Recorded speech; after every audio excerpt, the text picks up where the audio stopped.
The Kansas City Chiefs may always be a dominant force when it comes to the AFC, but we don't always get consistent elite production for fantasy football, and that is what Ed and I are here to discuss. So, breaking down the Kansas City Chiefs for our redraft leagues this offseason, we shall start off, Ed, where we always do, with quarterback and with Mr. Patrick Mahomes. I think we'd agree, at best, the third best quarterback in the AFC. Indeed. I was about to say we don't believe that, but I think we actually do. So Yeah. we actually do. No, of course. I mean, a future first-round Hall of Famer, Patrick Mahomes, and we're not really kind of, not here to talk about that. We're here to talk about his fantasy value. But it's going to be fascinating to see what happens with the Chiefs and Mahomes after what could only really be described as a bit of humiliation in the Super Bowl. Is it the decline of a dynasty? Or does it just mean they come back even stronger? I would not be surprised if it's the latter. Regardless, Mahomes' day as a fantasy monster do appear to be behind him after a drop to kind of more human standards the last couple of years. He was QB 8 in 2023 for fantasy, and he was QB 11 last year. I think you have to consider him a bust last year. He was drafted with an ADP of QB 2 as they relied on 2023 being a bit of a blip. But it does look like a bit of a trend now. He had a mixed 2024, starting off slowly, but having a much more solid last 10 games. However, he only topped 20 points 4 times all season last season, which is not really what you want from a top-tier fantasy quarterback. I think he misses Tyreek Hill, as anyone would. A peak Tyreek Hill. Only 7.1% of his passes traveled beyond 20 yards. In my notes, it said beyond 20 years. It's not quite that bad. But that stat put him 33rd of 36 qualified quarterbacks. So right down there in terms of those long passes. He's being drafted as QB 6. And I don't know what you think, but I think that's his absolute limit in fantasy at the moment with all of the other kind of fancy monsters up there at quarterback. And there's a potential flaw which could drop him even lower than last season. But I would say he should get top 10 quarterback again. Yeah, I've got him down as my QB8, so I'd agree. QB6 I think is his absolute ceiling. For me, he kind of sits in that tier 3 of Knicks, Murray and Prescott. I think the problem against those is that we know that Murray does have a bigger rushing season in. Bo Nix we've seen a solid rookie year. What comes this year? And those who listen to our Cowboys show know that we've got Dak Prescott to be a bit of a bounce back candidate as well. Whereas Patrick Mahomes will depend on a lot of the players we're about to talk about and how productive they are over the course of this season.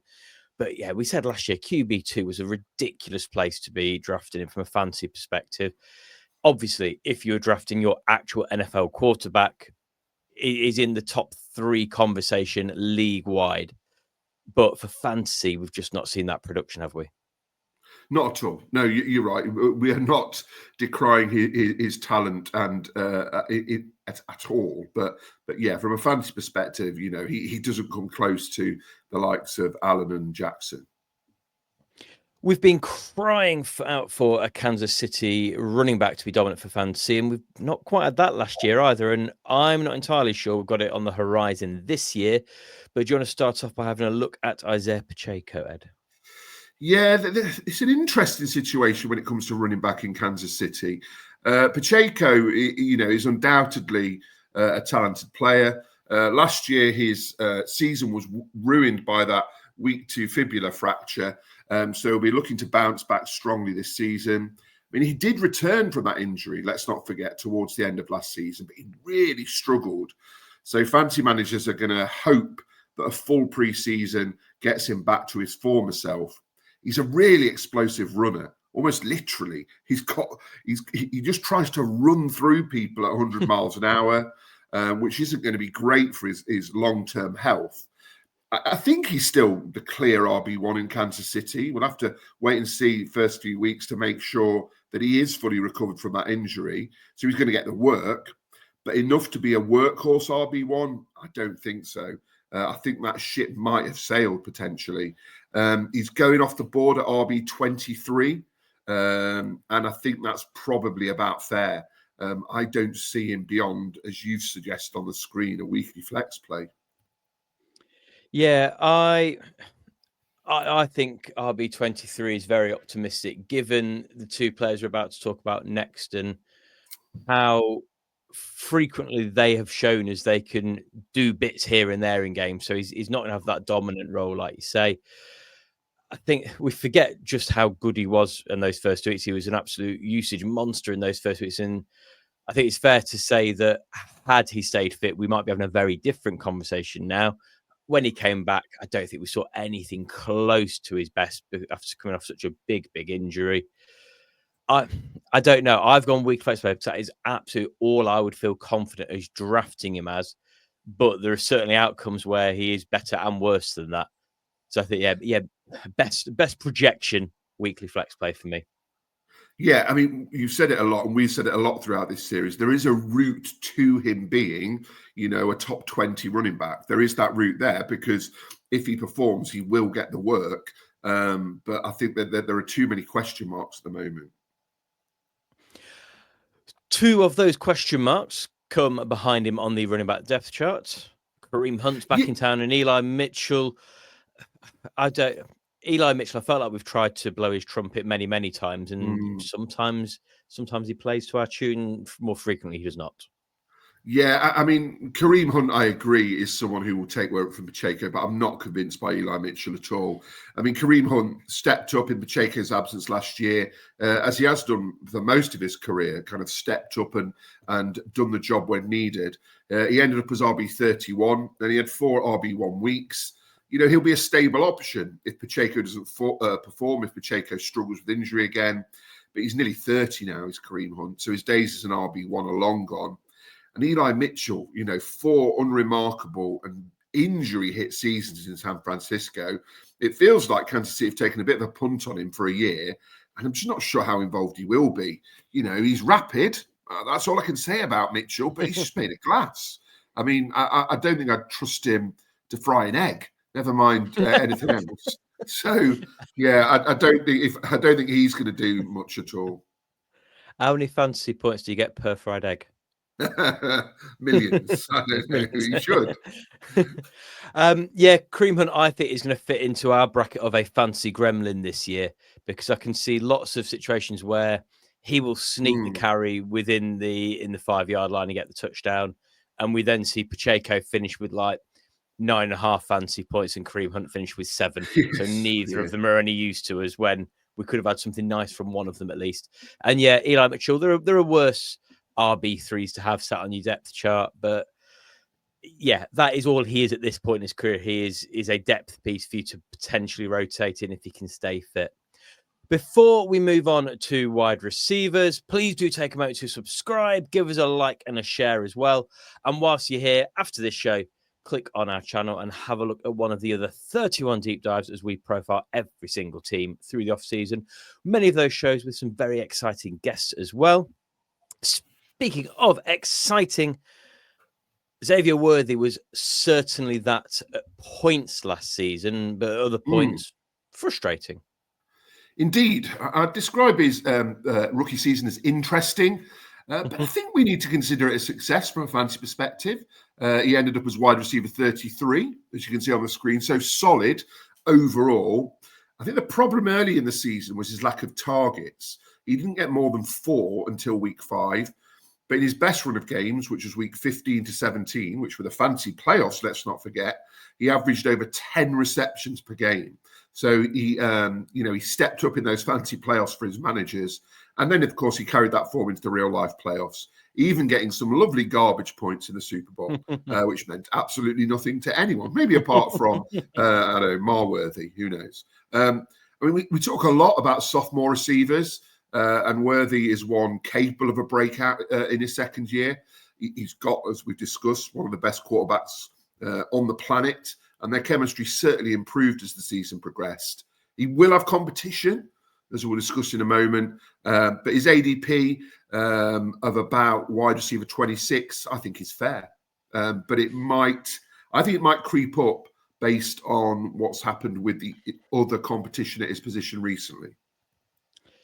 Yeah, and I think actually looking at my outcome of around that top of your wide receiver 3 conversation could potentially go up a little bit because once again we are talking about Kansas City, so we're talking about off-season legal dramas as well, which we'll come on to in a minute. I think it was his usage from week 13 onwards that was really interesting last year, just under 8 targets per game. That's quite a sweet spot for a player with his big playability. So yeah, there's certainly path to him really kicking on in year 2.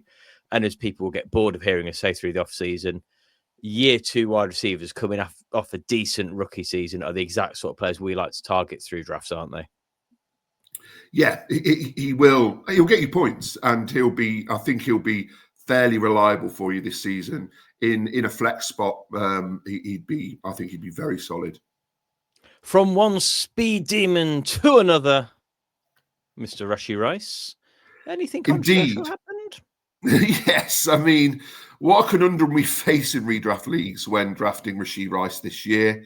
I mean, let's start by saying that he has true wide receiver 1 potential and would be just that in Kansas if you ignored his injuries and his other off-the-field dalliances of recent times. His numbers in weeks 1 to 3 last year, before his week 4 season-ending LCL tear, were very impressive. He racked up 24 receptions for 288 yards and 2 touchdowns across those 3 weeks. But he's now been sentenced to 30 days of jail time for his Fast and Furious impression. He's undoubtedly going to face some sort of ban this year. But for how long? I mean, at the time of recording, we don't know. Will he make a Tucker-style deal, or will he do a Watson and then end up missing a huge chunk of time? Who knows?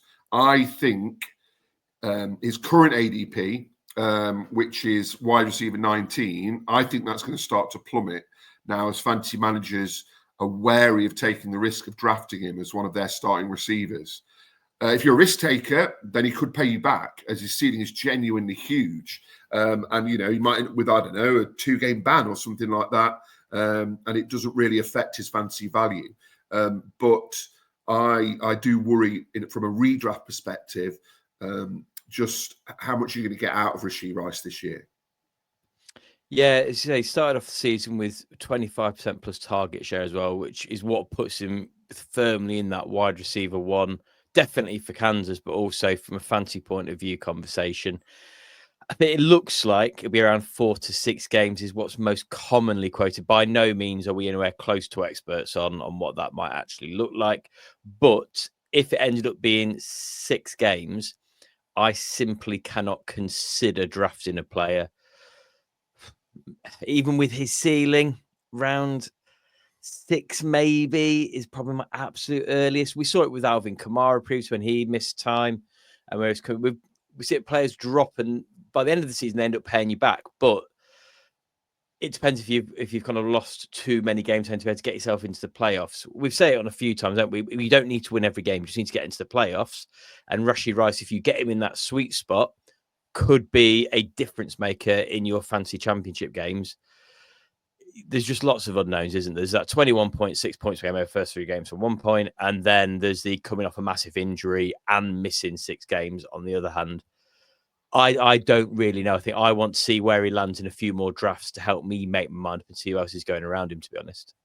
Yeah, at the moment, he's going kind of early round 4, which is way too early for me at the moment. There are just too many question marks, as you say. As talented as he is, next season, who knows? You know, he gets this ban out of the way, he gets healthy. You know, he could be an absolute beast next season. But I think 2025 is one that I'm a bit wary of.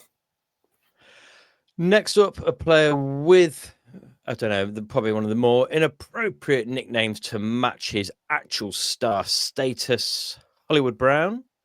Yeah, I'm a bit disappointed. 2024 season. I'm a bit disappointed he's got a graphic, to be honest, to be his own graphic, to be brutally honest with you. He's a deep threat. I'm not really sure why Kansas City have signed him to another year contract. He only played 2 games last season. It's just another wasted talent, really. And a weekly flex option, I don't know in what leagues that is. But yeah, I'm not a big fan of Hollywood But Brown. where do you stand on him, Ed? Sorry. I've Yeah. got Hollywood here because he is something of an anomaly. He's still got it in him in this offense to potentially have fancy value. We've been saying that for how many years? I know. And it's, yeah, absolutely. It's the 3 receptions per game when he came back in. That was obviously after the injury, so he's getting with him. But they did choose to work him in when they absolutely didn't have to. They've I given don't him know. a contract for a reason. Yeah, I still feel we could be talking about Hollywood at some point, and I know it'll annoy us both. But yeah, I feel it was worth referencing. It's just the problem is it's so murky in Kansas when it comes to wide receiver because it just keeps going on the depth chart. We've then got the fact they've drafted another wide receiver in Jalen Royals, haven't we?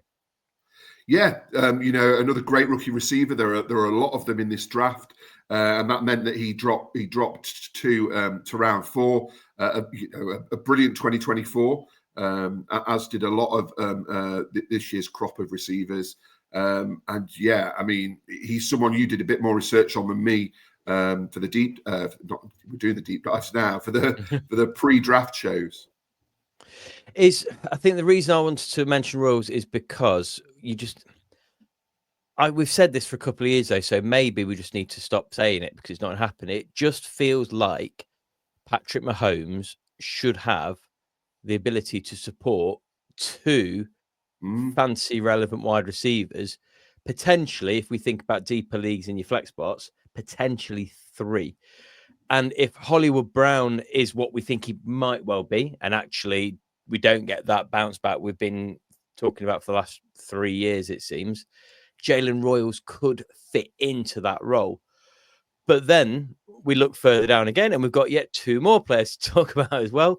Obviously, one of our absolute favourites, TikTok Smith-Schuster and Skyy Moore as well, and neither of which are useless wide receivers at all. They've also both got the potential to at least steal targets and maybe damage the fancy relevance of players above them on the depth chart.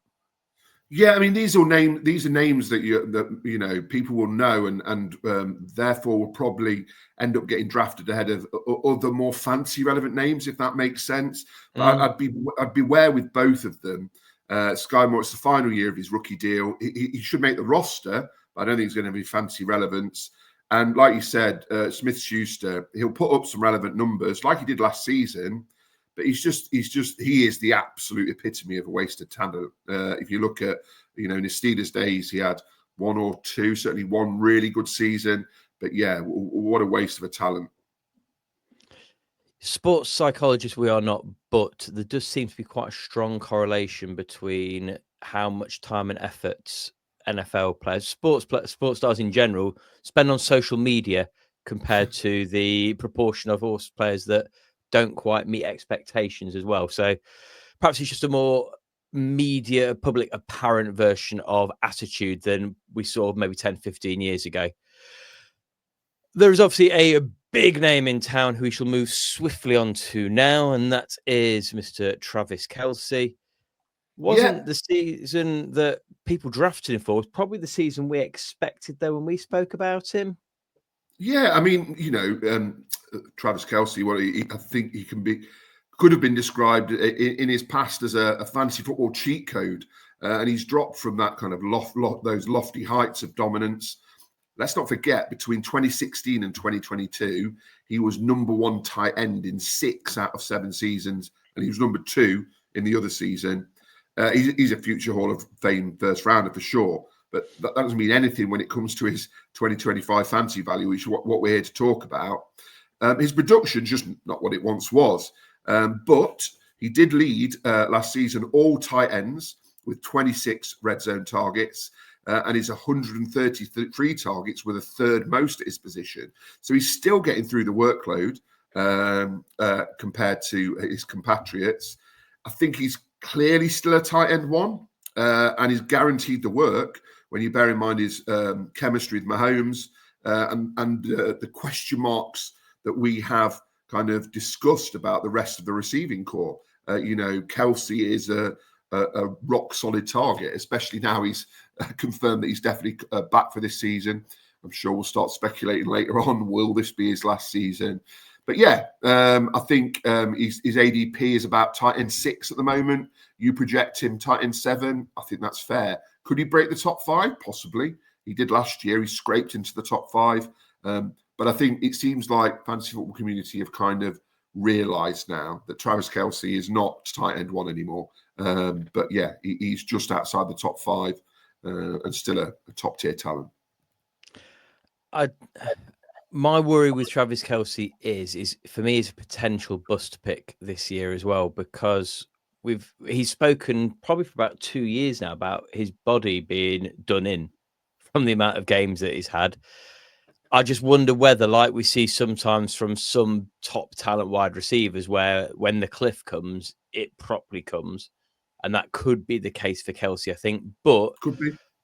Where you're drafting him is fair for that risk, I think. So, yeah, where he's currently going does seem fair value. I'm not saying it's a bust that he's going far too high. His cost factors all of that in already. I do just wonder if we've got a potential changing of the guard coming at tight end soon when we look at the rest of the depth chart for tight ends in Kansas. No, is what I would say to that. I think it will be Kelce's decision when that happens. I think if he's there, he's getting the targets. Noah Gray, solid last year, tight end 22, and he had a couple of tight end 1 weeks.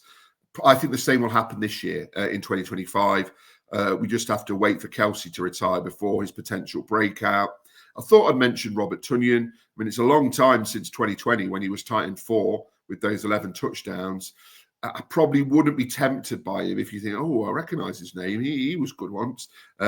Because based on last season, he's not going to get that many reps. But no, I think we talked last year about Noah Gray and changing of the guard. And as I said, I think that will happen maybe post-season when Kelce decides to step down. I think a surprise for me, Kay, I'm just having a quick look back at stats from this year. So from week 11 onwards, he had 5 targets, followed by 4, followed by 6, followed by 5, followed by 5. In that 5-game stretch, he had 3 weeks as a top 12 tight end. And then when it got kind of important, when we got to kind of the business end season of Kansas trying to make sure they're guaranteed, trying to get the bye, and then also into the playoffs, his usage just dropped off massively. He averaged them 1 target per week. So that fits in where you're right, that it will be on Kelce's terms. It just depends whether biochemistry takes over instead. And actually it's the fact that Kelce just can't do it anymore, and that decision has to be made for him. I don't know. I'm not saying draft Noah Gray at all, but is a player that if we're going to get to some point in season, you will need to keep an eye to try to get a week ahead of that. I've got a feeling he could be a beat the waiver wire candidate, maybe, but I'm getting the feeling that you're not as optimistic as I am on that. No, and actually we should point out to our viewers that they are definitely tight ends, not running backs. Oh, they are definitely tight ends. That shares just how much attention I paid. Well, how are we feeling about the Chiefs' chances through the next season, Ed? It's the end of the dynasty, isn't it? It's all over. They're going to be rubbish from now on. Yeah, I mean, I don't really, no. I don't know. They'll probably be there or thereabouts, won't they? I mean, just for the NFL, surely there aren't many NFL fans who really want them to get to the Super Bowl again, apart from Chiefs fans. So, it'd be nice if another team, apart from the Ravens, obviously, got to the AFC Championship game or got to the Super Bowl. But yeah, they'll be there or thereabouts. I'm sure there'll be a playoff team again. And especially after they had a bad season at times last year, didn't they? With all of the kind of the one score came to them, but they just consistently find a way to get it over the line. They're the best coached team in the league, aren't they? So, I mean, that makes a massive difference. Anyway, that wraps up our deep dive of the Kansas City Chiefs, and we'll be back to continue our way through the division with our next show. But for now, that is all from me. It's all from Ed, and it's time for Malcolm to take us home. You have been listening to Pestle and Ed of TH Fantasy Football. For more content, follow TH_fantasy_NFL on Instagram and Twitter.